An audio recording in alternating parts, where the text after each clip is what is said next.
নমস্কার বন্ধুরা, আজ আপনাদের সঙ্গে তৈরি করে দেখাবো চুষি পিঠা। শীত চলে এসেছে, এই শীতের মধ্যে আপনারা একবার অবশ্যই এইভাবে চুষি পিঠা বানিয়ে দেখুন। খেতে যেমন ভালো হয়, তৈরি করাও ভীষণ সহজ। কিভাবে তৈরি করেছি পুরো রেসিপিটি শেষ পর্যন্ত আপনারা অবশ্যই দেখতে থাকুন। আশা করছি আপনাদের কাছে রেসিপিটি খুব ভালো লাগবে।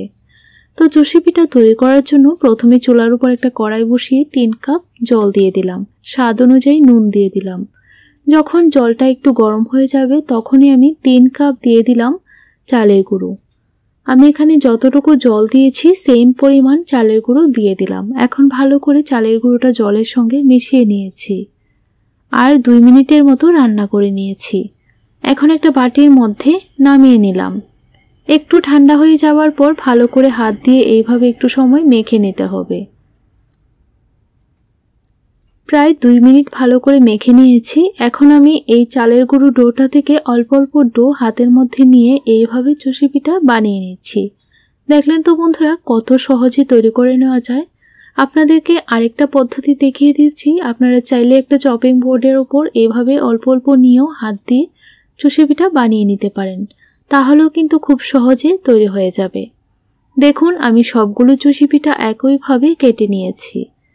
এখন আমি চুলার মধ্যে আগে থেকেই 1 লিটার দুধ ভালো করে জাল করে নিয়েছিলাম।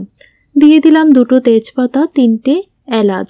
মাঝখান থেকে ফাটিয়ে এলাচগুলো দিয়েছি, তাহলে ফ্লেভারটা খুবই ভালো হবে। এখন ভালো করে তেজপাতা আর এলাচ দুধের সঙ্গে মিশিয়ে নিচ্ছি আর 2 মিনিটের মতো দুধটা ভালো করে বলক তুলে নিচ্ছি।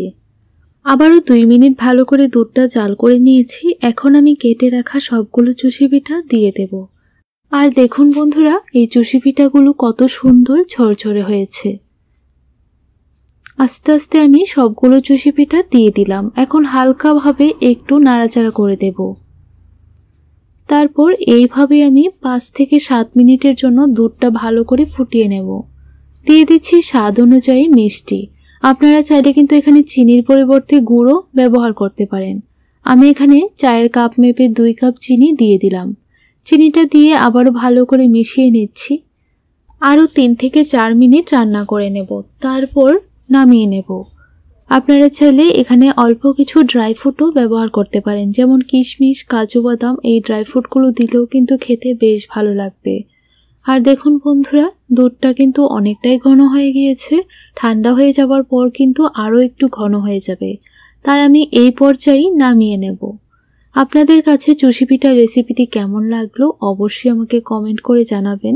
ভালো লাগলে চ্যানেলটিকে সাবস্ক্রাইব করে রাখবেন আর ভিডিওটিতে একটা লাইক করতে একদমই ভুলবেন না। তাহলে বন্ধুরা, আজ আসি। দেখা হচ্ছে নতুন দিনে নতুন আরেকটি রেসিপির সঙ্গে। আপনারা সবাই ভালো থাকবেন, সুস্থ থাকবেন।